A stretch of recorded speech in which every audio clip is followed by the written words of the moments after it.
Thought I was going to miss that fourth penalty, Ron was saying happily.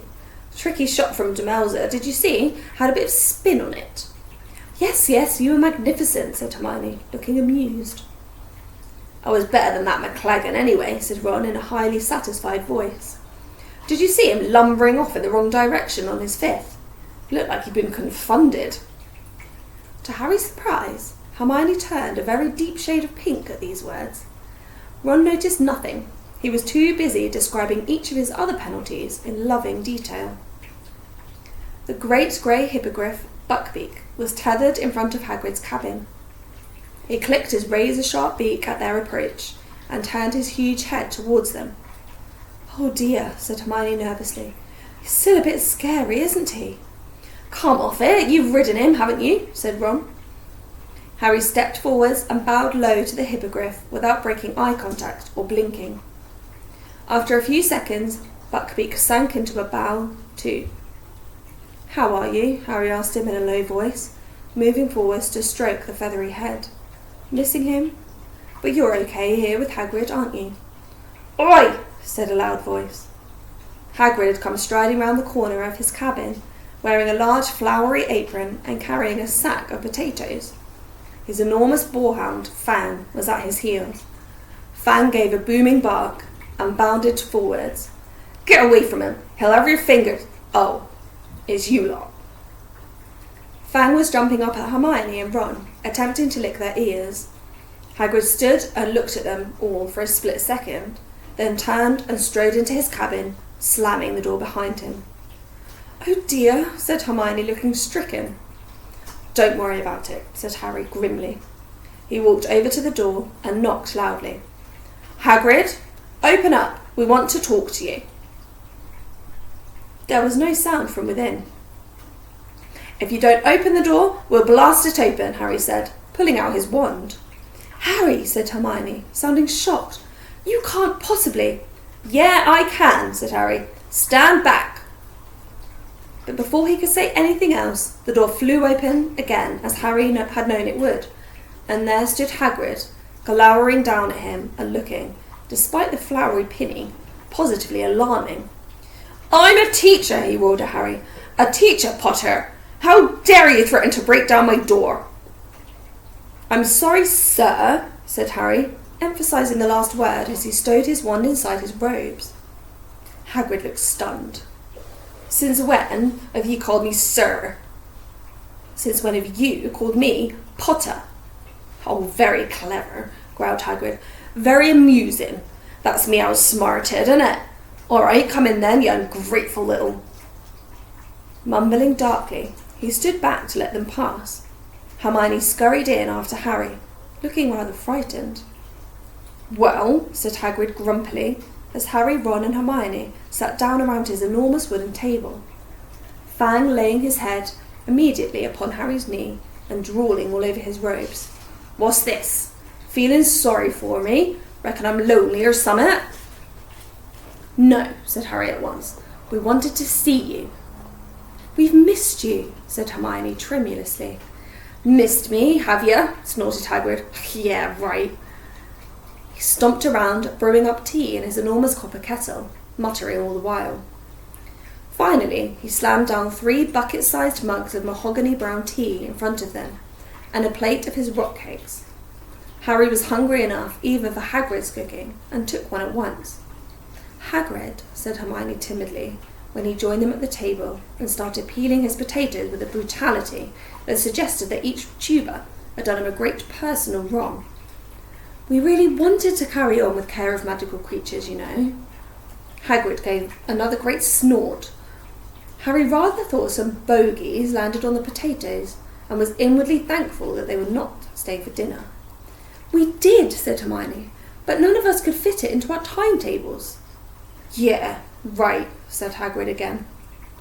There was a funny squelching sound, and they all looked around. Hermione let out a tiny shriek, and Ron leapt out of his seat and hurried around the table, away from the large barrel standing in the corner that they had only just noticed. It was full of what looked like foot-long maggots, slimy, white, and writhing. What are they, Hagrid? Asked Harry, trying to sound interested rather than revolted, but putting down his rock cake all the same. "Just dry grubs," said Hagrid. "And they grow into," said Ron, looking apprehensive. "They won't grow into nothing," said Hagrid. "I got 'em to feed to Aragog." And without warning, he burst into tears. "Hagrid!" cried Hermione, leaping up, hurrying around the table the long way to avoid the barrel of maggots, and putting an arm around his shaking shoulders. "What is it?" "It's him," gulped Hagrid, his beetle black eyes streaming as he mopped his face with his apron. "It's Aragog. I think he's dying. He got ill over the summer and he's not getting better. I don't know what I'll do if he...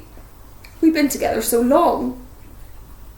Hermione patted Hagrid's shoulder, looking at a complete loss for anything to say. Harry knew how she felt. He had known Hagrid to present a vicious baby dragon with a teddy bear, seen him croon over giant scorpions with suckers and stings, attempt to reason with his brutal half-giant of a brother. But this was perhaps the most incomprehensible of all of his monster fancies. The gigantic talking spider, Aragog, that dwelled deep within the Forbidden Forest, and which he and Ron had only narrowly escaped 4 years previously. Is there anything we can do?" Hermione asked, ignoring Ron's frantic grimaces and head-shakings. "I don't think there is, Hermione," choked Hagrid, attempting to stem the flood of his tears. "See, the rest of the tribe, Aragog's family, they're getting a bit funny now he's ill, bit restive."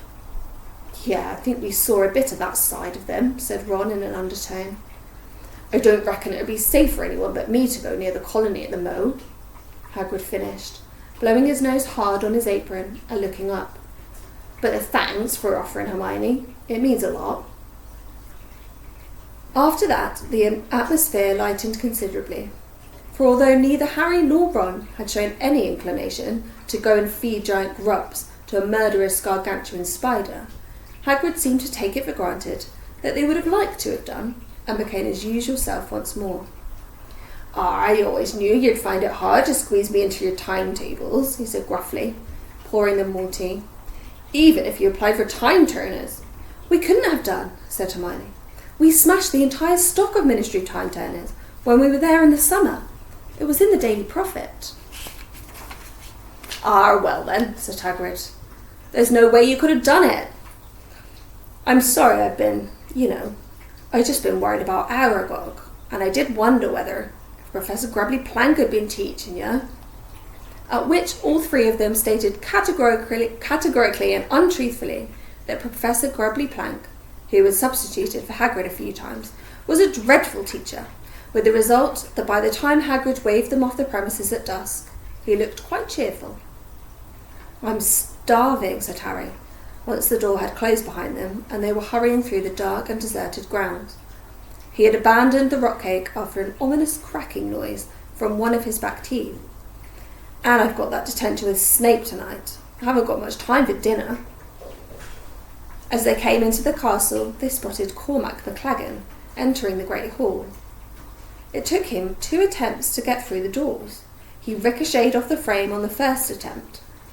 Ron merely guffawed gloatingly and strode off into the hall after him. But Harry caught Hermione's arm and held her back. "What?" said Hermione defensively. "If you ask me," said Harry quietly, "McLaggen looks like he was confounded. And he was standing right in front of where you were sitting." Hermione blushed. "Oh, all right then, I did it," she whispered. "But you should have heard the way he was talking about Ron and Ginny. Anyway, he's got a nasty temper. You saw how he reacted when he didn't get in.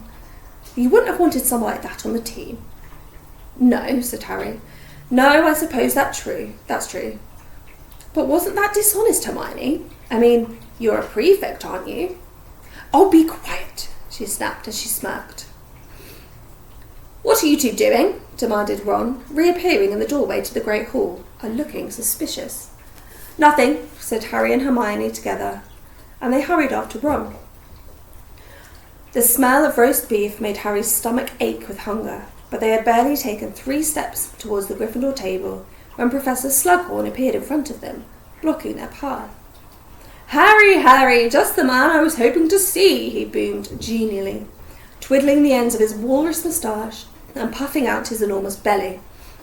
"I was hoping to catch you before dinner. What do you say to a spot of supper tonight in my rooms instead? We're having a little party, just a few rising stars. I've got McLaggen coming, and Zabini, the charming Melinda Bobbin. I don't know if you know her. Her family owns a large chain of apothecaries. And of course, I hope very much that Miss Granger will favour me by coming too." Slughorn made Hermione a little bow as he finished speaking. It was as though Ron was not present.